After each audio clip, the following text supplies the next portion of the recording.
Hello, protocols, packets, and programs.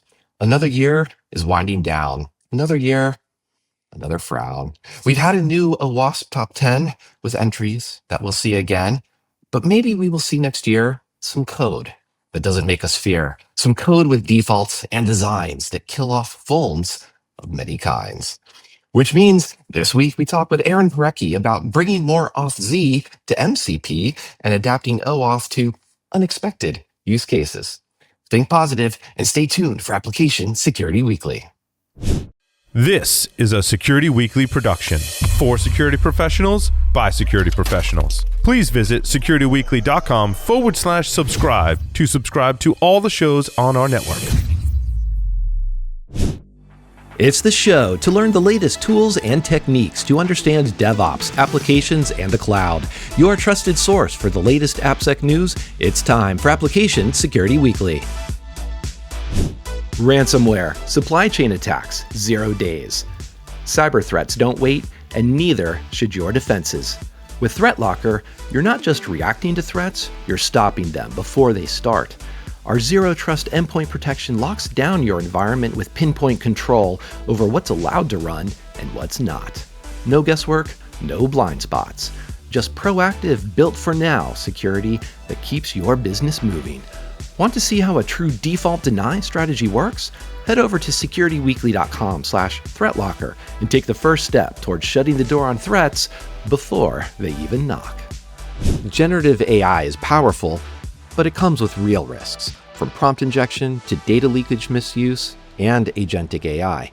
The OWASP Gen AI Security Project unites a global community of expert practitioners who tackle these challenges every day.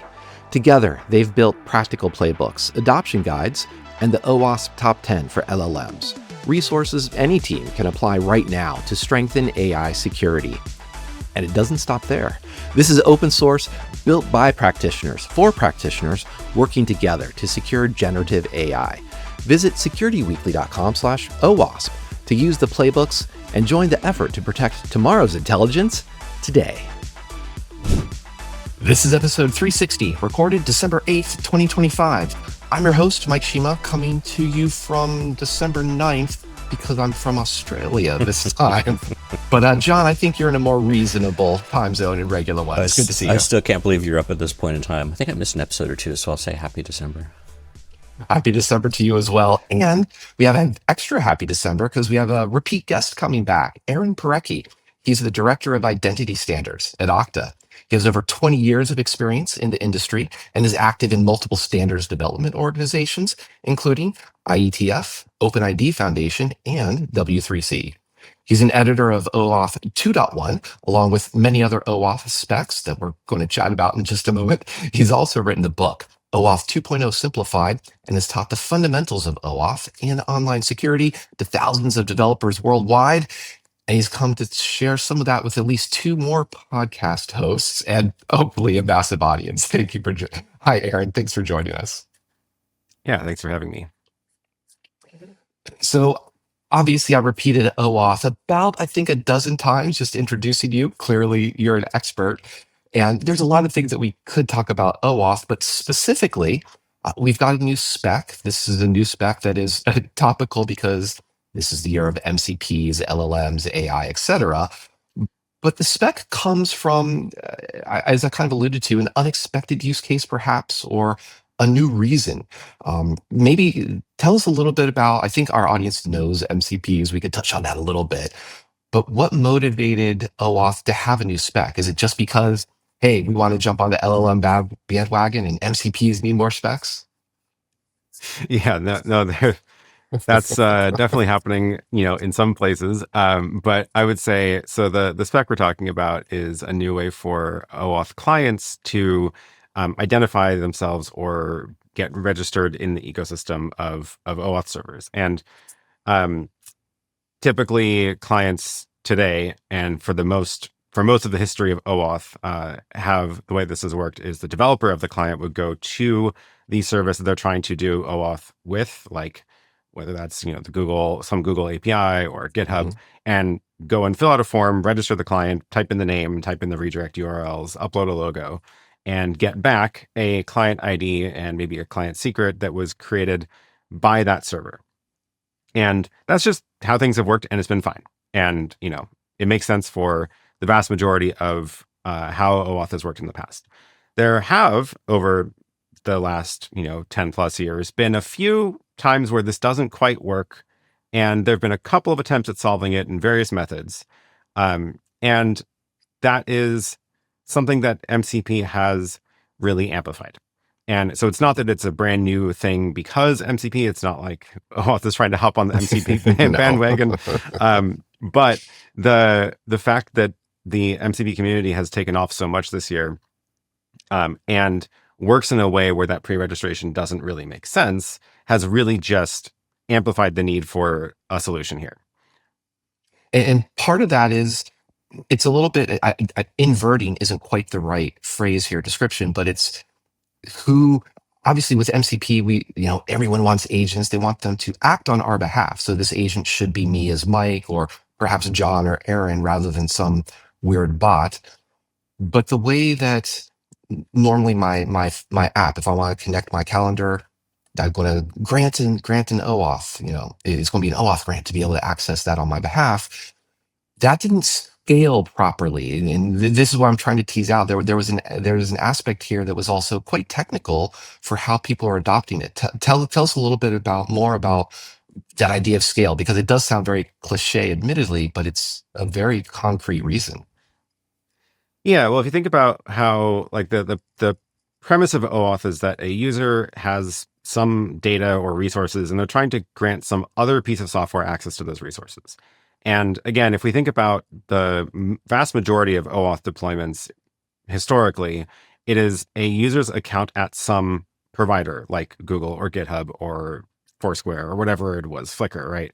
And the user has some data in that service, and they're trying to grant a third-party application access to that data. So that could be an alternate calendar app instead of the Google Calendar website, or it could be a third-party email client, or it could be something that manages your photos or uploads photos from a photo app on your camera.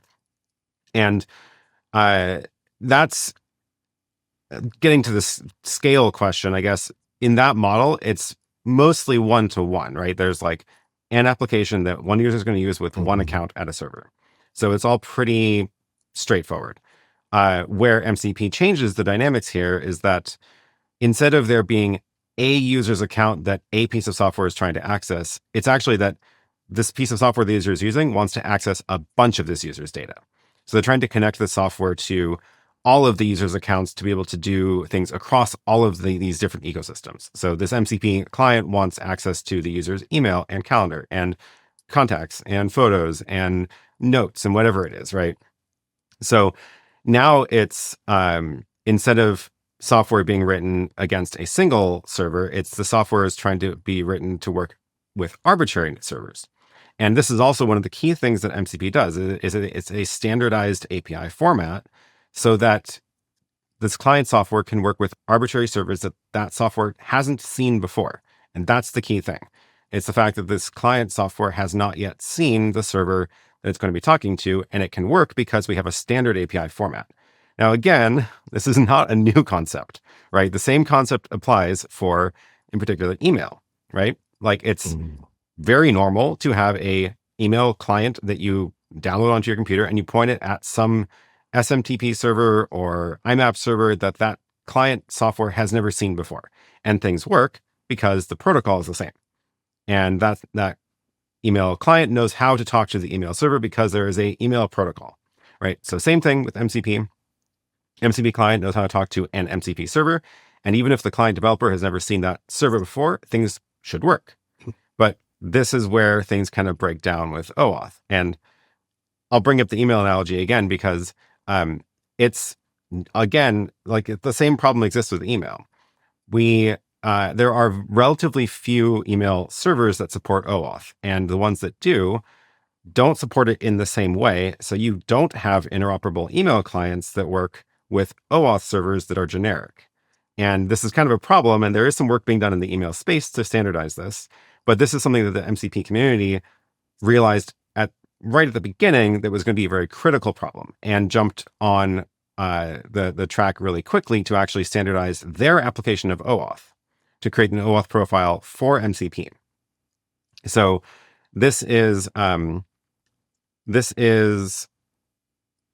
is kind of like all these problems have existed for a while, right? And again, just going back to this idea that the scale at which MCP has been adopted in a year is much larger than the scale of other things that have tried to use OAuth in the past, and that's why it's really pushing on this thing on this need for some solution to this. So, I was poking around with another startup in this space a few months ago, and the way I thought of it is this purely is this an MCP problem or is this an agentic problem in general, or how would you compare those two statements? That's an interesting question. So I guess it's a little of both. It's an MCP problem because what MCP is trying to do is very specifically create a standardized API format and describe how to initiate that, like how to get a user's how to get credentials to be able to access this server. Generally, agentic stuff will also have that problem, but not every community that's trying to tackle it is actually trying to bring all of that in scope. So A2A, for example, the Google, similar to MCP, they're trying to standardize an API format for, agent use cases. They just say authorization authentication is out of scope. You'll figure it out yourself, and then the protocol starts once you've obtained a credential somehow, right? And there are, there's trade-offs for doing that because it means that it's more flexible and you can be more creative about how these credentials are issued, versus MCP, where it's like very specifically, and until the update a couple weeks ago was really just like the only way to get a credential is send the user through a redirect-based OAuth flow, right? The authorization code flow. And that is something that has changed now in the November update to the MCP spec, where there's this concept of authorization extensions that let the community define additional flows to obtain an access token. So yes, it's a broad problem of anything in the space, but it's again like MCP has a more concrete and specific need to solve some of these things in a very real way. Cool.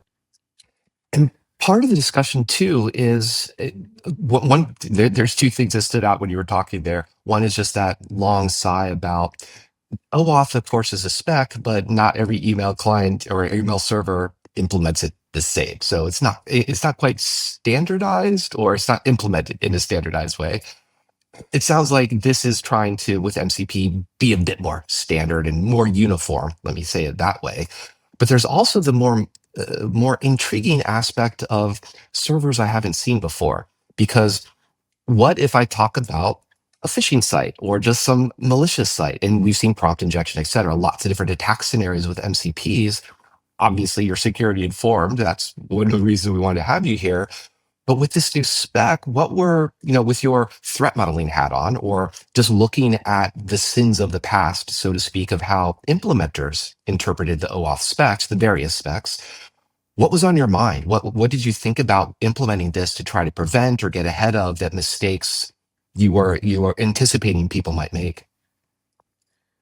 Yeah. Okay. So this is a really important topic, but I feel like we need to back up a minute and talk more concretely about what this thing is we're talking about. So before we get there, let me back up one more step and talk about how client registration has. So we talked about how client registration worked in most of the OAuth ecosystem in the past. I want to talk about how client registration has been tackled in MCP, and then talk about the new solution. So again, in the vast majority of OAuth deployments, they have been pre-registered clients by the developer of the client going to a service, website where they log in with a developer account and get a credential. That breaks down with MCP because of this idea that the client needs to work with servers that it hasn't seen before. So like it isn't possible for, VS Code, the developers of VS Code, to go and register a VS Code client at every MCP server that they might talk to, because it just doesn't make any sense. You can create a new MCP server at any time, and then that won't have been seen by the developer of a client that already exists. So the solution to that is has been dynamic client registration. It's an OAuth RFC. It's been around for a long time. I think over 10 years at this point, and it is deployed sometimes. It's been deployed here and there, but this was what the MCP community picked as the solution for this. The way it works is before the client starts an OAuth flow, it needs a client ID. And if the developer can't register a client ID, well, what if the software could itself? So the first thing the software does before it starts an OAuth flow is it goes and makes a post request. And it's just a simple post request with a bunch of, form body parameters. The parameters all describe the client. So that'd be like the client name, the logo, the redirect URIs, whatever are in this list of properties. And the response to that post request will be a client ID and possibly a client secret. So then the client has a client ID that it can use in an OAuth flow, and everything about OAuth is normal from there. So now think about okay, well, what can go wrong with that? Well, with pre-registered clients, it means that if I'm a developer of a client and I go and register a credential on the Google developer website, I will get a client ID, a client secret. I can put it into my app, put it in environment variables or my secret manager, whatever it is, and I can use that to authenticate to the Google service. And that means when Google sees a request from my client, they can be reasonably sure that it's really my client and not some other piece of software. That doesn't exist with dynamic client registration because the software has nothing to start. And then it makes a post request with a bunch of text and it gets back a credential. So from that point forward, the server can know that it's the same piece of software making all the future requests, but it doesn't really prove anything about the client identity itself, because any piece of software can make a post request with any string of text in the client name parameter and get back a client ID that will then show that client name to the user when they log in. So this is obviously a very large problem. And there are a lot of, you can actually find a lot of people writing about this online about oh, this is, a big problem for phishing or whatever it is. And yes, it's true. And there's not a lot you can do about it. There is one hook in the, just to call it out, there's one hook in the dynamic client registration spec called software statements, which is I call it a hook because it doesn't really specify enough to build anything off of it directly. You have to fill in the gaps to make it work somehow. But it's basically the idea of, well, what if your registration request contained something signed from something? And I say something signed from something because it could be anything. It doesn't have to be a particular format, or the reason that it's, or who signs it is not specified. So you have to kind of just fill it in for an ecosystem that Good makes spec sense. language. Yeah. Yeah. So it's effectively underspecified. And if you wanted to go down that road, you would have to basically write a new spec, or at least MCP would have to fully specify how it works. But fundamentally, the problem is, who are you trusting? Who is signing the data? Is it the MCP registry? Maybe that could work, but how do you get an app into the registry, and who's reviewing that? All it means is that the registry has validated whatever that means, right? So you're kind of left with, it really just moves the problem. It doesn't actually solve the problem. So okay, back to the phishing problem, because it's a real problem, right? And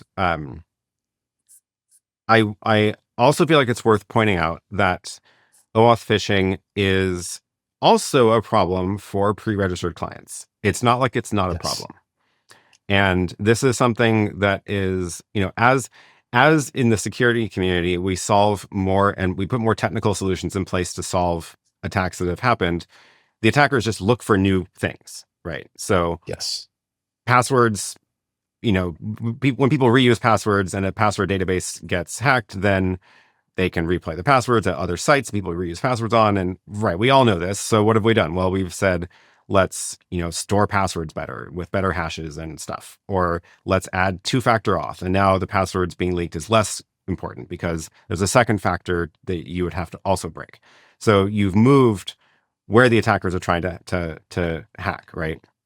And at this point, the front door is pretty well secure. If you implement it well, it's pretty well secure.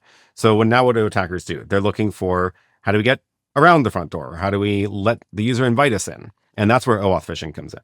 So OAuth phishing is the idea that there is no part of the protocol that is ever hacked. Instead, the user is tricked into authorizing access to an application that they didn't mean to.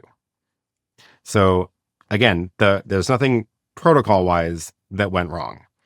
The protocol worked perfectly. You can have as many different of the protocol protections in place, whether that's client authentication, whether that's Pixie or signed requests from every angle or whatever it is. It doesn't matter, because if the user says, yes, I grant this app access, it'll get a token issued to it correctly. So OAuth phishing absolutely can occur with pre-registered clients. It just means that the client developer is a malicious actor, and they went and registered a client at a web service like Google or GitHub or whatever it is, and that service had no reason to believe they were malicious at the time. And then they start trying to trick users into authorizing the application. And there's many creative ways to do this. You can go actually find lots of examples online of really public attacks that have happened because of this.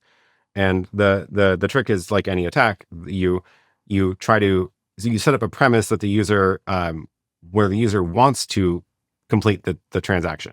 You set something up where they think they're getting something out of it, so they will do all the steps needed to properly grant access. Okay. So Yeah. No, tying it's this a good all together, baseline, yeah. this is Yes. this is all context for this next bit. In the November update to the MCP spec, and this is one of the aspects of that is changing the way clients identify themselves in an OAuth flow. And this is based on a IETF OAuth draft that was also recently adopted by the OAuth working group. It's something that I have been working on with a few folks and have been presenting in the IETF for over a year at this point. And it itself is based on work that spans back at least 10 years. So again, none of this is like super new, but it's all coming to a head right now. And the way it works is essentially, instead of the client developer requesting that an OAuth server create a client ID representing that piece of software or creating a credential of some sort, instead of the developer doing that, instead of the client doing it through dynamic client registration, the client says, this is my identifier. It is a URL. And at that URL is a JSON document with properties about the client, like the name and the logo and the redirect URIs. And the client developer can create this URL and create this document once, put it on a web server, and then use that URL as a client ID.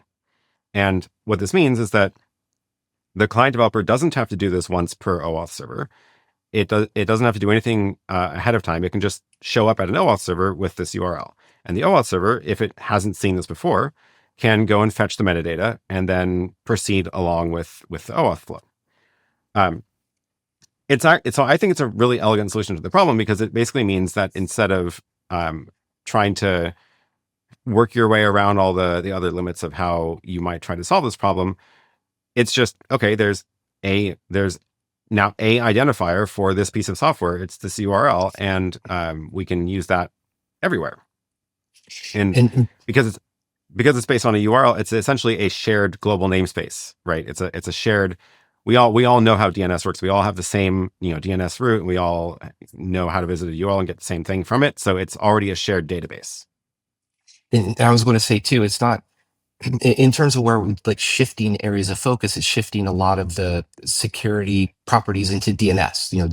Do you own the DNS server? How this is our root of trust, which, as you've been very eloquently pointing out, these are not new problems that suddenly either MCPs have introduced or OAuth, this new spec, has introduced. They're more of cognizant of, as you said, a decade or more of these problems, and making sure that they don't become worse. And I think that's a very important thing for our listeners to understand, that sure, you can attack a spec, but did it actually make things worse? Or is this just the attack as you said, like attackers there, the attacker cost has to change because we've hardened one area, so they're looking for those softer areas.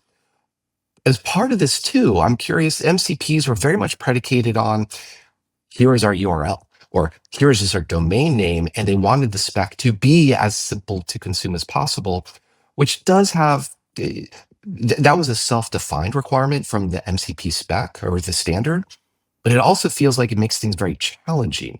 And I think you gave us a good explanation of how the client ID, why it's working, and how it works. Did the idea of MCPs being restricted to just a single domain name or a single URL to have everything unwrapped from there, did that add more complications here, or if was there something that could have made this easier if MCPs were designed differently? So there's two parts of how MCP uses URLs, right? Because on the one side, it's a user can connect a new MCP server to a client by providing the URL of that server. And that URL, that's also something that is actually was one of the driving forces behind another recently finished RFC in OAuth, which was the ability for a resource server, an API, to publish metadata about itself, that one of the pieces of metadata being which authorization server it uses. And this, again, was actually I think, over 10-year-old draft that was finished just this year, largely because of the need, MCP's need for it. So that's one use of URLs, but the other is this now clients being identified by URLs. And that's the one that we're talking about here with client metadata, client ID document metadata. And for that, I think actually it simplifies things quite a lot, or at least gives you a lot more hooks to be able to do things that you need to do. So going back to this idea of the OAuth phishing risk or other ways that can go wrong. We've said OAuth phishing is possible with pre-registered clients because there's nothing stopping somebody from just typing in whatever name they want into a form on a developer website. We've also said OAuth phishing is a problem for dynamic client registration because there's no authority of the data being posted to it. I would say the risk is significantly higher for dynamic client registration because unlike a developer portal, if Google detects that a client is misbehaving, they can just deactivate the credential and then stop things from working, right? With dynamic client registration, that's not really possible because every client that is legitimate looks the same as every client that is mimicking it and being bad. So there's really nothing you can do to stop it. You can't just be like, oh, I'm going to block every client with the name blah, because that would stop all the legitimate clients also. And this is where client ID metadata actually really helps and gives you a lot of tools to solve this. Because the client ID has to be at a domain name, we now have a global database of unique identifiers, essentially. And it doesn't immediately solve all the problems, but what it does do is it lets you use a domain name as a trust anchor or a thing that you can start hooking off of. So you can say, for example, the other part about client metadata that I should point out before we get into this is that there is a very big difference between public clients and confidential clients. Those are the OAuth terms for it. I don't like the OAuth terms. I wish we had used different names for it. But all this means, public client means the client does not have credentials and it can't authenticate itself in flows. Confidential client means the client has credentials. It's the only distinction that it is. In the vast majority of cases, a confidential client is a confidential client because it is running on a web server and has a place where it can manage credentials. And the vast majority of times, a public client is a desktop app or a mobile app because you can't provision credentials into that client. I say the vast majority because there are exceptions on both sides of that, and there's lots of creative things you can do. Of course. We're not going to get into those exceptions. The majority of the cases are the majority of the cases. But with client ID metadata documents, with the client ID being a URL, obviously a mobile app cannot host a URL on the internet. So what do you do for that? Same with a desktop app, right? We are not saying that you need to have that metadata document being served by the actual piece of software. What we're saying is that there is a URL on the internet that describes the software. So if you're writing a desktop app or a mobile app, as the app developer, you probably also have a website for your app. Right? How do you advertise it? You're just asserting this is where you go to trust me. Yeah. Yeah.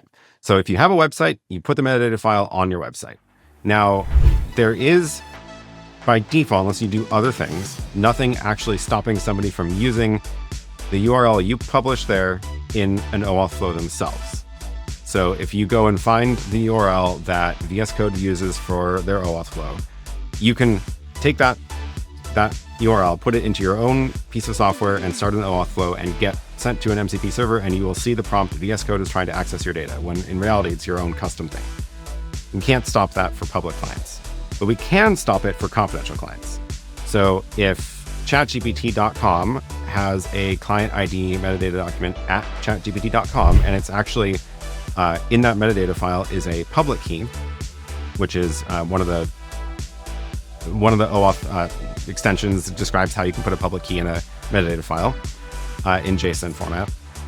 Then, because it's the ChatGPT web server, they can also keep the private key on their web server, not sharing it anywhere, and now actually sign requests from it.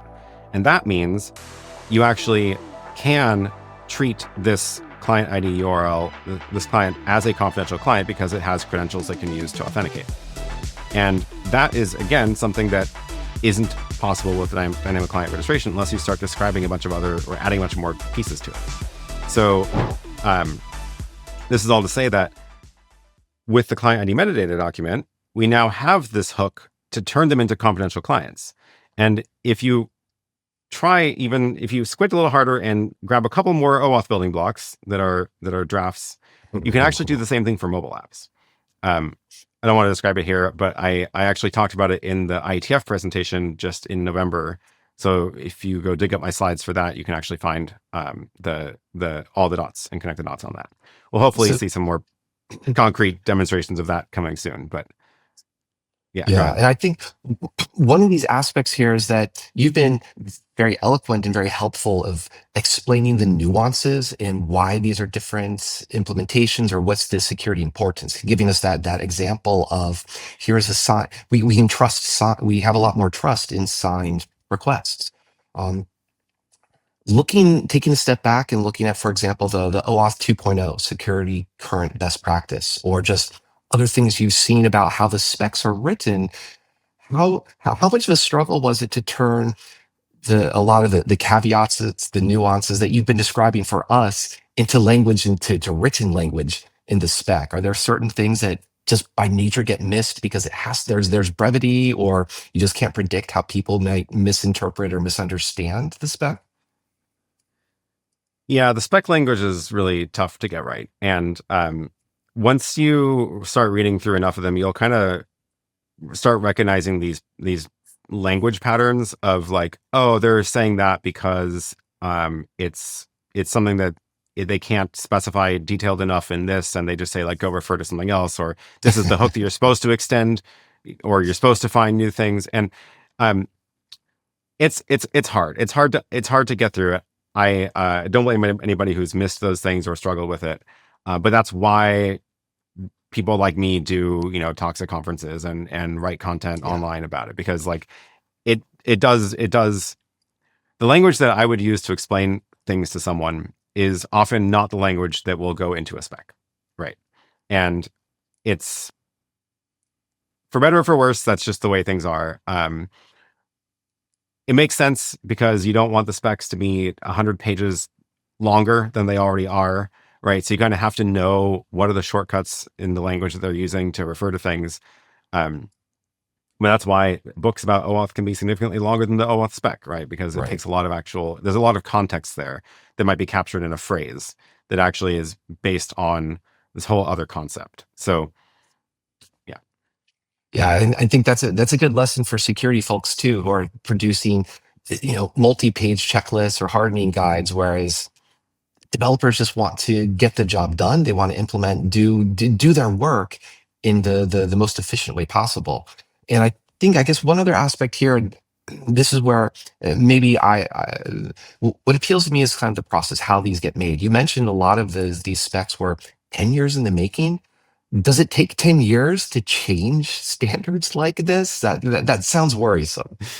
It does sound bad when you put it that way. No, some of it is some of it is that, and what's happened with the particular things we've talked about here is that some community will identify a problem with the current set of specs and say, this doesn't work for me. I need it to work slightly different. And then somebody might write a draft and then try to bring it to a meeting, and nobody else understands the problem.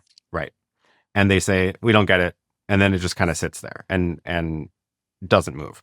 There's a couple different ways this ends up resolving. One is where you end up with a community, usually like a vertical industry, will go and create their own standards group and profile OAuth, where you can see this happening in the healthcare space, for example.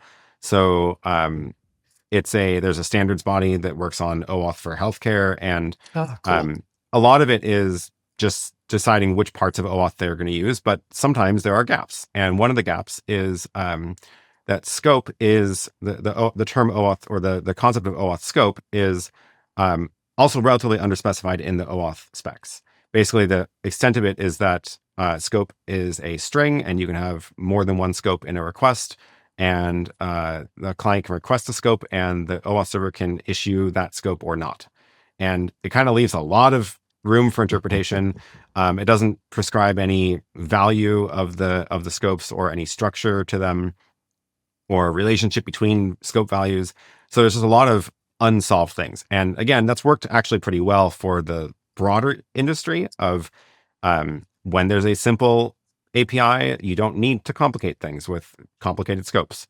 But when you get into a community like the healthcare community, where they want to define very granular scopes, including scopes that represent things like age is greater than X, greater than 40, less than 20, that concept is more like a structured scope. And there isn't anything in the OAuth spec that will help you solve that. So they went and kind of defined their own mechanism and defined their own syntax on top of the OAuth scope syntax. And it's also kind of complicated. It's kind of messy, and it's definitely unique to them, and won't be interoperable with a generic, a generic OAuth server will treat it as a string and things will work, but won't have any ability to hook into the policy about what it means. So the concept of being less than 20, like the server just sees a string, less than 20, and says, sure, I will grant that scope or not. It doesn't really understand the concept that might be related to an attribute of the user. Whereas an OAuth server built specifically for that profile will understand the concept that a user has an age and that relates to the scope value. Anyway, so that's one way this kind of gets solved. And then in the IETF, in the main OAuth working group, this concept finally kind of bubbled up across enough different places that the OAuth working group wanted to solve it and created a framework, another framework, not a spec, to solve it, which is called rich authorization requests. And it's basically the idea that instead of scope being a string, scope can now be a JSON object. And in order to actually use it, you'll have to define the syntax of your JSON object. But now there's at least this idea that JSON objects can be passed around the same way that scopes would have been passed around. Anywhere scope is used in OAuth, you can now use rich authorization requests JSON objects the same way. And but from a very practical point of view, the healthcare industry didn't want to wait for that spec to exist, or maybe didn't know how to propose it in the IETF. So they just kind of went on their own. So that's one way that happens. But the other way that it happens is, less things just don't move for a long time. And then suddenly someone will come along and say, well, now we have enough demonstration of enough different people who have this problem that we want to solve it at the core in IETF OAuth, not in a subcommunity. And then that is where you will get things like the resource server metadata or the client ID metadata, where it took me, I would say, a year from the point of like, here's a draft written in the IETF format for the OAuth working group. Mm-hmm. I present it at a meeting. We talk about it a few times, at the next 3 meetings after that. There's an interim meeting. I have side meetings with people. I have individual discussions. I have, start prototyping things with people. And then finally it's adopted.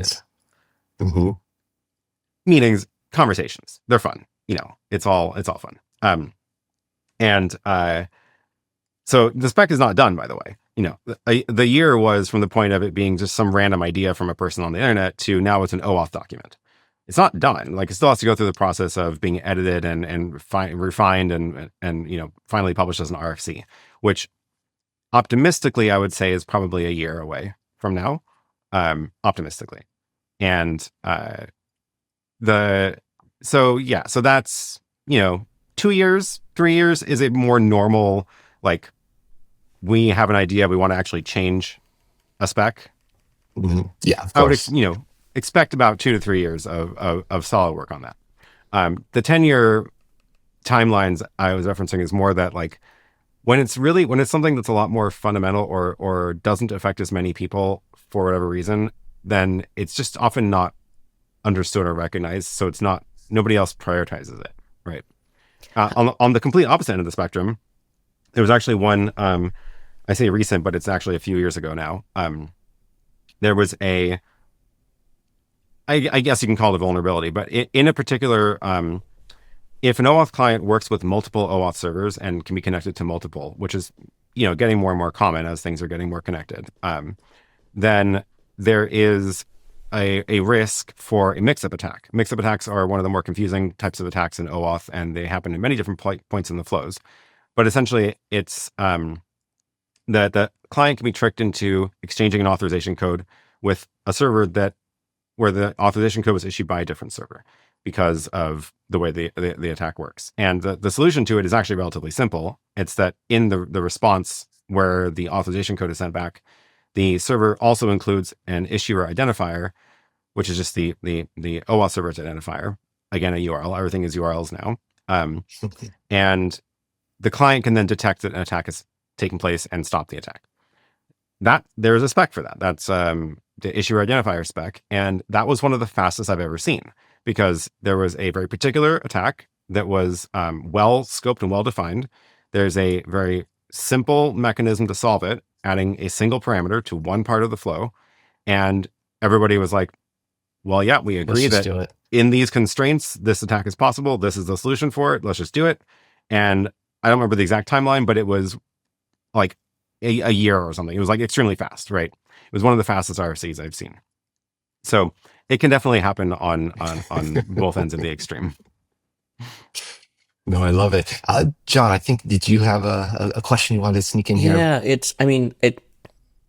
the last, 2-3 minutes been interesting to listen to. I get you. If we're building a standard, it has to be taught through and have those conversations and all those type of things.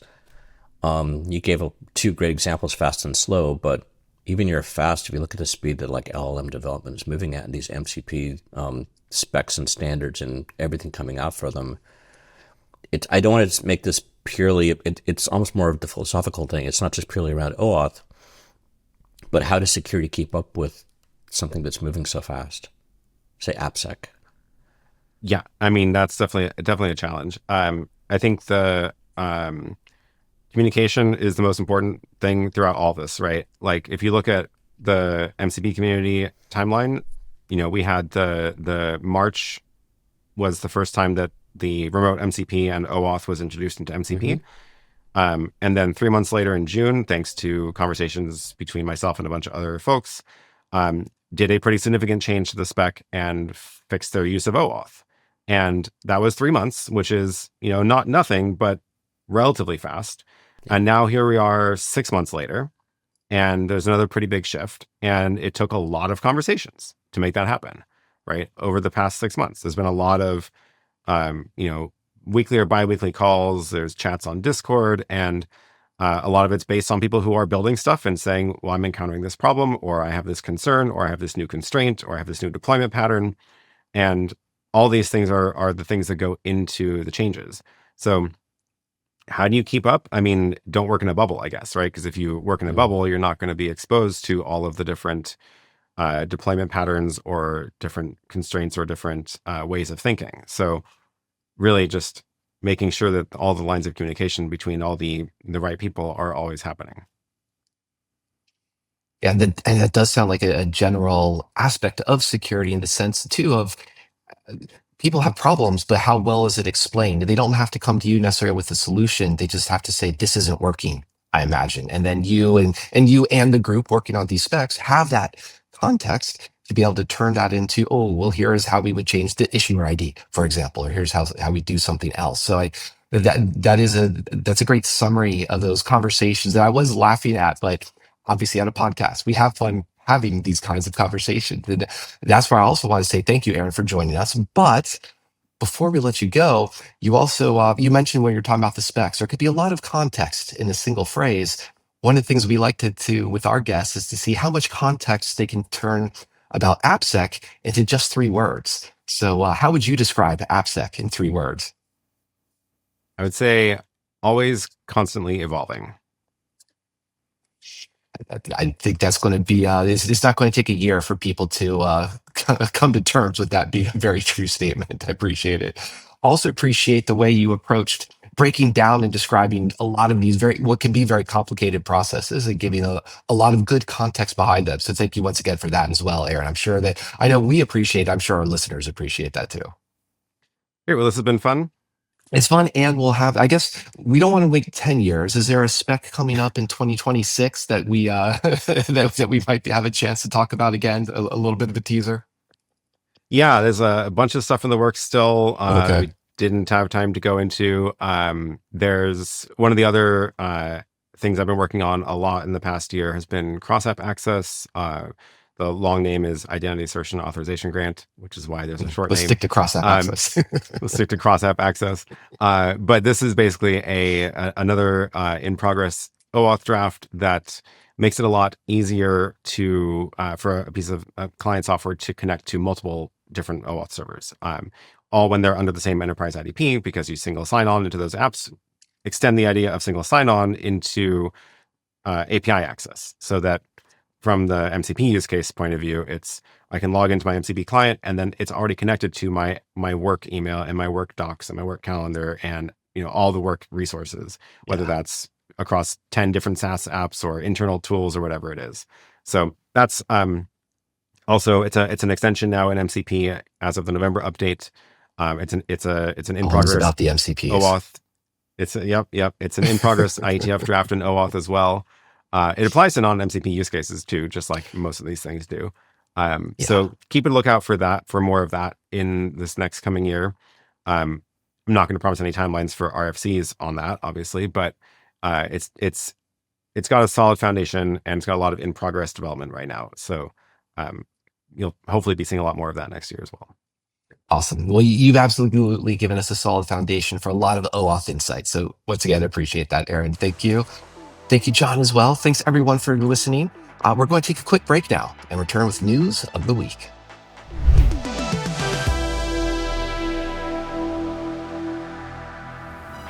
Ever feel like your network infrastructure is stuck in the past?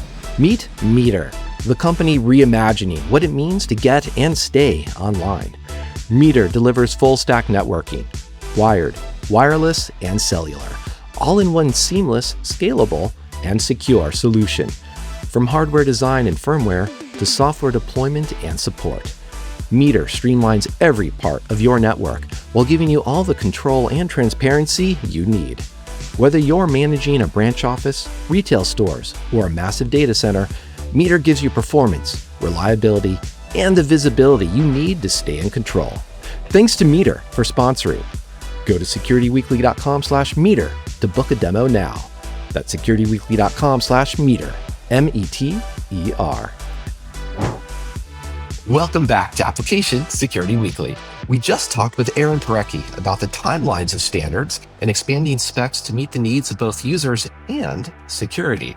I'm your host, Mike Shima. I'm here with John Kinsella. And John, news is still happening despite it being December, and we're a full month after Cybersecurity Awareness Month, but there's still some cybersecurity to be aware of. And one of the articles that I wanted to highlight in particular actually ties to cybersecurity awareness training, as well as just security checklists, security advice from security people.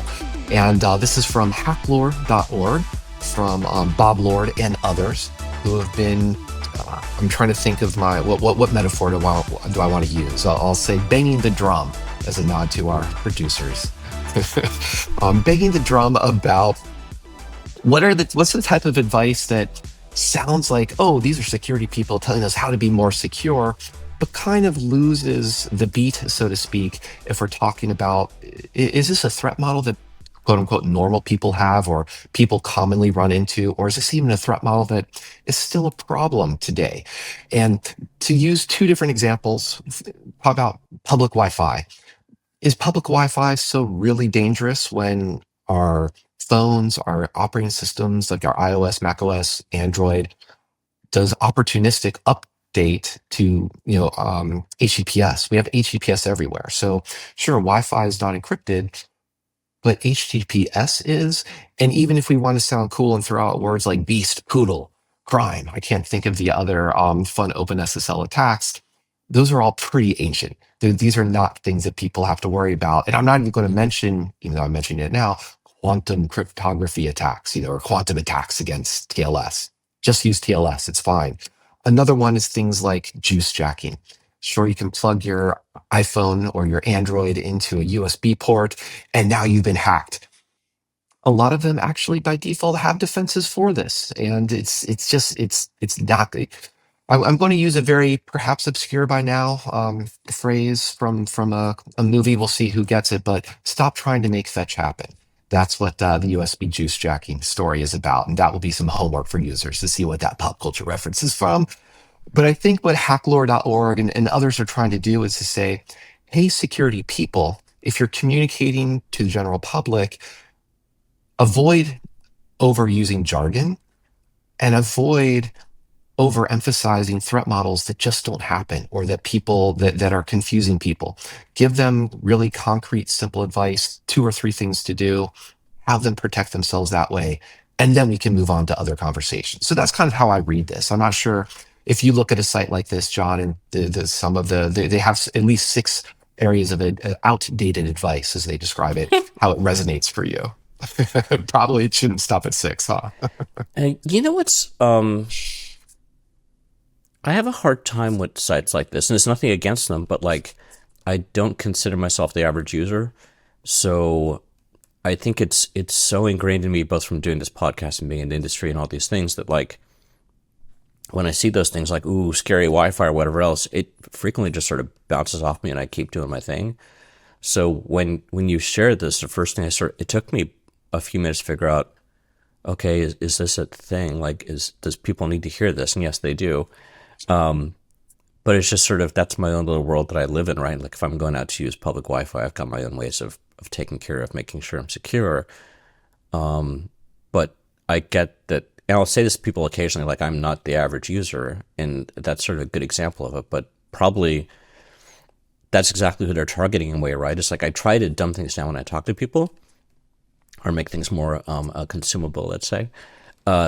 But yeah, for a lot of security people, if we're in this industry day in, day out, and we hear these things and we know the buzzwords and blah, blah, take a step back and, does grandma really need to have a VPN just to connect to Starbucks? And so, yeah, there's probably value here. Just to have that conversation. Yeah, and I think the way they're trying to, I think, explain this is not so much do you, John, or do I, for that matter, know how to protect our own systems. It's what should we be telling people how to protect their own systems? Should we say, well, run your sandbox Docker container with some WASM, I'm trying to put together a bunch of silly things that they're overcomplicated.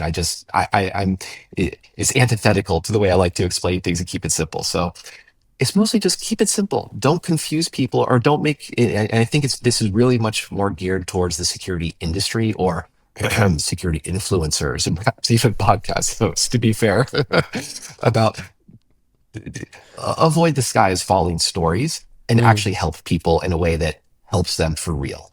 And that's where I would say, use passkeys, even though it's probably, in my mind, a little bit more helpful to try to walk through someone about the user experience of passkeys rather than talking about phishing or teach them how to review URLs or look for, spot the grammatical mistake or misspelling. So that's enough of the sandbox there. Let's switch to some other topics.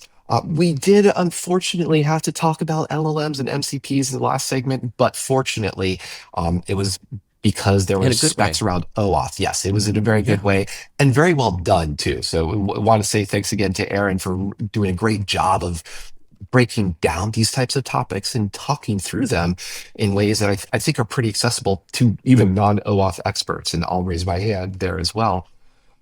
But there is also an article that is related to LLMs that you got from Ziglang. Tell us about this.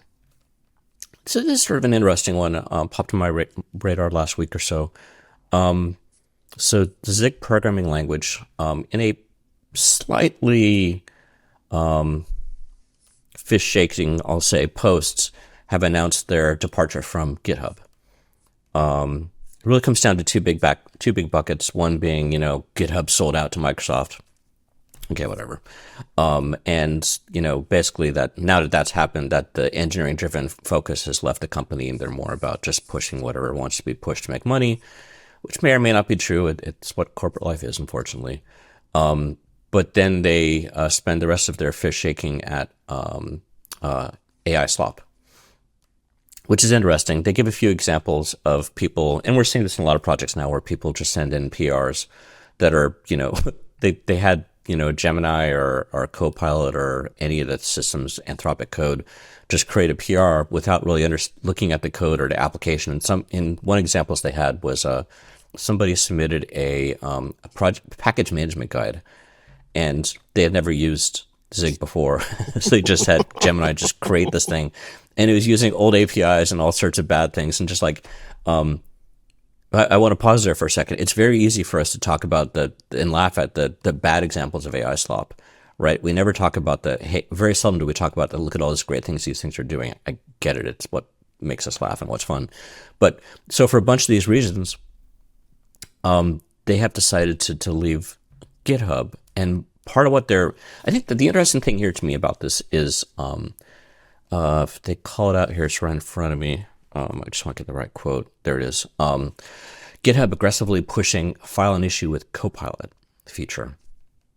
And their point is, if you've got that thing, the LLM creating a PR that's just something it dreamt up or something that it thinks might be right, or one was like adding a whole new TLS application abstraction.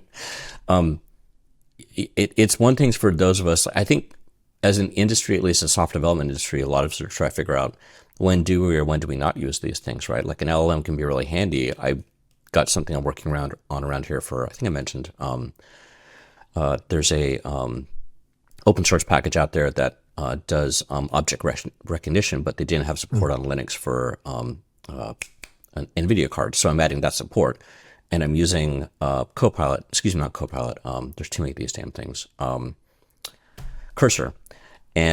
But I'm going through everything that it gives me. I'm going through line by line, because as we were talking about in a previous episode, my name is tied to that PR when it goes out, and I gotta make damn sure it's got reputation. But a lot of these folks are not doing that. So the question comes down to, from my point of view, okay, they've left. They've gone over to a place called codeberg.org. For those who've not heard of it, it's a open source competitor, free sort of, as in beer competitor to GitHub, without a lot of the hopefully the corporate-y bits. We'll see how that goes. Go register your username now while you can. Reserve it. But, okay, fine, that's what they've done.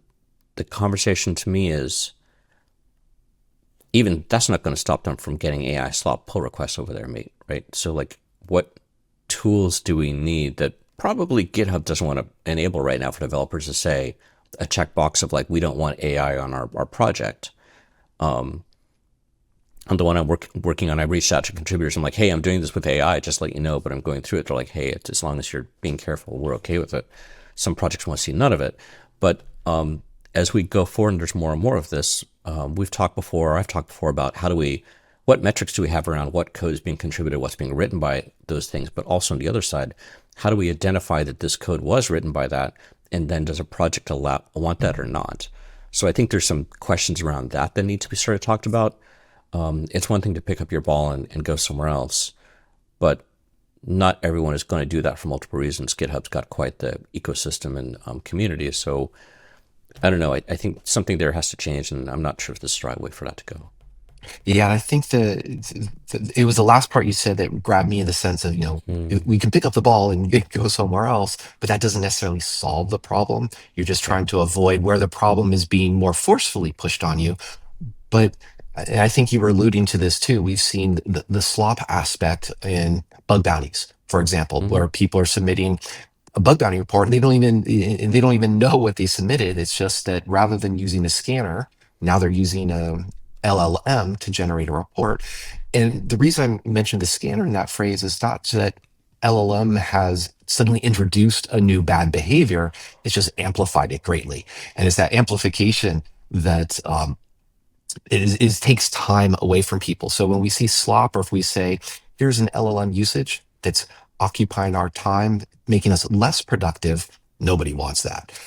If it is making people productive, great. And little caveat, if it's okay, if it's not introducing copyright problems, if you can actually talk to the person who submitted it and say, oh, what do you mean by this? Do you understand what the code is? Then you're actually your time is being better spent, not misspent.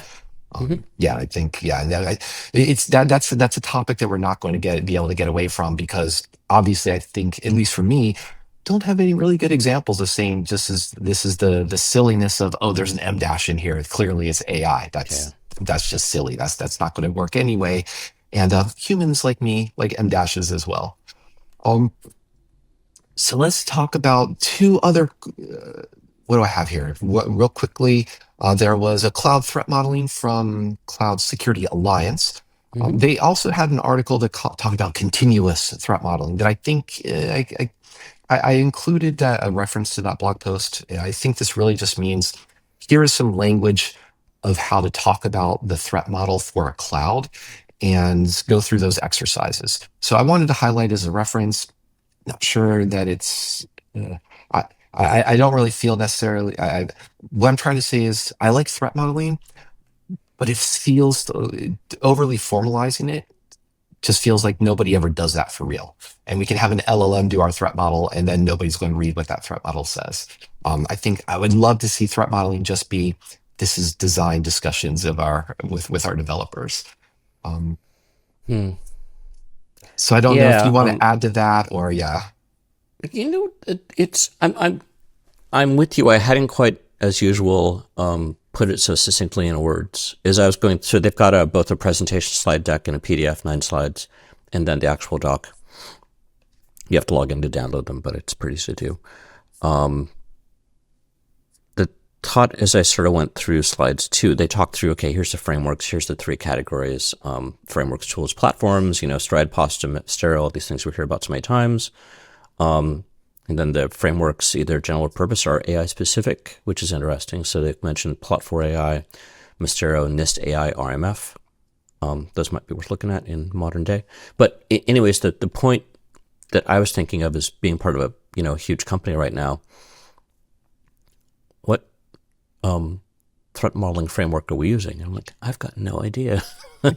And we're doing it, and we've got like AppSec people that are really good. Don't get me wrong, but like part of the thing is, as a large behemoth, we've sort of probably taken bits and pieces from a few of them and come up with our own. It'd probably be an interesting question for me to go and track down. It's sort of embarrassing to say that out loud, but here we are. But that's exactly the point, though, right? Most software developers don't give a rat's ass if it's Stride or Post or any of these other things, right? They want to, and we're probably not going to use them in a very formalized method, as you're saying, right? It's go to a whiteboard, let's sort of talk through what's going on, figure out what the weak points are, and then like, how are we going to address that? I get we have to start somewhere, but that is sort of an interesting thing to think through. Like, I guess for the developers who are listening to us, thank you. But yeah, what are you using in your company? Can you quickly tell? And I don't want to say, because we talked a week or two ago about security training, and critical thinking came up, and I don't want to say threat modeling is critical thinking, because okay, now I'm just swapping 2 words with 2 other words that are still relatively vague, but that still is just, I think people recognize critical thinking as a phrase more readily. And we could start to talk about just what could go wrong. And I just love that type of approach, rather than saying, what are you doing for repudiation? And sorry, John, this is now recorded and going to go out to live. And so no repudiation for not knowing what framework you're using. But I think, oops is that's our describe AppSec in 1 word will be oops. I think I did have an article here about React to Shell. I think nothing too exciting I want to go into with the time we have left here, other than hopefully everybody's fixing it. In the original write-up from, I think it was Lachlan Davidson, I want to make sure I get his name right, there was something interesting at the end, at the very bottom of the reacttoshell.com page, that I want to highlight is one of those challenges we as the security community have, and a call to action, if so to speak. There was, quote, the decision not to publish a second CVE for Next.js was made due to some exceptional circumstances because Next.js doesn't include React as, quote unquote, a traditional dependency. They bundle it as a vendored one. And it was just very interesting to me that we have a lot of scanners. We have ideas about what is our software composition analysis. That's been a very lovely buzzword in supply chain for at least 5 years, if not longer. But there's always going to be some interesting way that people describe dependencies that make it hard to describe, okay, here's a graph. Are we vulnerable? And how do we walk to each of these nodes? How are these nodes connected to edges? Is it a vendor, et cetera, et cetera? So that was maybe very much in the weeds and very nerdery, but it just points out to one of those problems. We have scanners, but they don't always work, or they don't always work how we think they should. So that's, I guess, my message to the AppSec listeners for today. Let's go fix all the things. No problem. Come on. No problem. Day hasn't even started yet. Come on, you can get this done. What's funny here, my reaction, I heard about this quite quickly when it was disclosed. Reached out to my team. I'm pretty sure I knew the answer, but reached out to my team. Are we using React anywhere? No. Just kept going. And so it's interesting for me sometimes. I bring these things out, not like funny haha, they're funny haha, but like a lot of software teams out there, right? That's possibly how to go, I think. Luckily in our case, we're able to know really quickly. No, we're not doing any fancy either UI stuff, which I know that's not the case here, or we're not using Next.js on the server side. Can everybody out there do that? Probably not. That's the whole vulnerability in the industry. But yeah, it'd probably be fun to maybe dig back into this one in the next few weeks and sort of go, let's look at the vulnerability itself in detail. But right now it's people just trying to scramble and catch up and fix. There's definitely some lessons learned, some fun things we could talk about deserialization. But as you pointed out, rather than we can have a lot of frameworks, we have NIST frameworks, but one of the basic things is if you're an org, do you have a software inventory? Can you answer that question? Are we using React? And I think how well and how quickly you answer a question like that is a great measure of your AppSec maturity right there. Yep. Mm-hmm. Don't even have to talk about CVEs. So thank you for that. Thank you for that very useful advice, John. Thank you once again for joining me. I want to thank everyone else too for joining us for one more week. Please do remember to subscribe, check out the show notes, share us on the socials. And speaking of RCEs, check out Remote Control by Micro Maxines. We'll see you next time on Application Security Weekly.